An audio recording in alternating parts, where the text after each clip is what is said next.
Hello and welcome to the Unprofessional Opinion with the Pink Blanket. Today I'm going to talk about three things really, but I'm going to talk about the two disorders first. First I'm going to talk about autism, and then I'm going to talk about schizophrenia. These two seem to get mixed up all the time in mental places, and also in just general academics.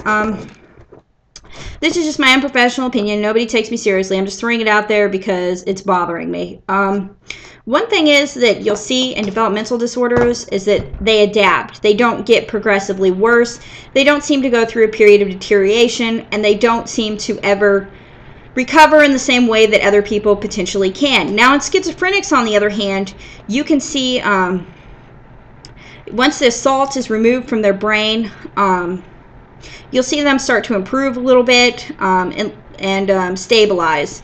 Now, they may not ever be what they were before, and they might deteriorate to full-blown dementia, but most of the time in these younger kids, it looks like they're recovering from the symptom of schizophrenia to a semi-functional level. Not all the time, but yeah, so it looks different. People will be like, well, he saw massive improvements when he did this, or that, and I'm like, no, the assault was removed and he did better.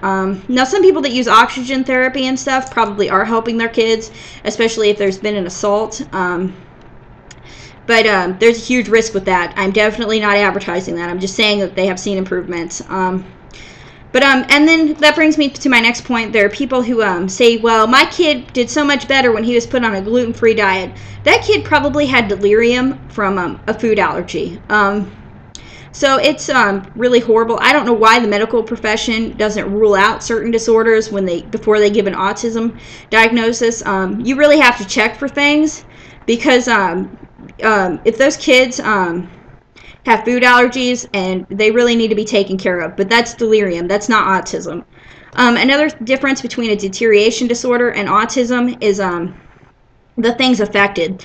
Like when somebody deteriorates, they lose their ability to communicate, and you'll also see them withdraw socially a lot, but they have no interest whatsoever. They're not necessarily trying to get your attention. They have a totally different the way their brain's been damaged is so that they don't care anymore. And you'll see that a lot in schizophrenics too, as older adults. And it's just schizophrenia seems to be nothing more than a symptom of deterioration. Like I said, when I went through my head injury, I had tons of hallucinations and stuff. If you look at after an injury, a dopamine dysfunction, you'll notice that it's pretty prominent, and that's probably what causes the hallucinations, but they eventually burn out. Yeah, hallucinations are a little different from hearing voices, but I'm not going to get into that right now. And these kids are probably too young to say that they've had hallucinations, but you'll see their bizarre behavior and stuff, and you'll be like, what are you responding to? And a lot of times it's just off the wall. Like, I don't know, I've reviewed several cases, and I've been around these people for a while, and I had to learn your human definitions for things before I could do this a little bit. But yeah, like I've reviewed, there's a girl, if you look up the video called Madison Before Autism, that girl looks completely schizophrenic.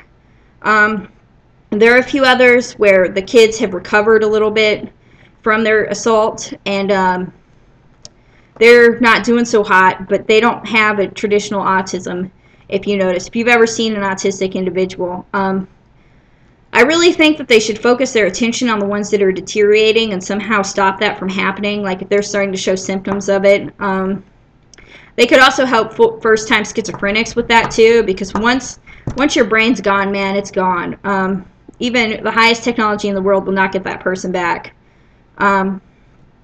So anyway, I just think that they should turn their attention. It's my unprofessional opinion. I'm not claiming authority or anything.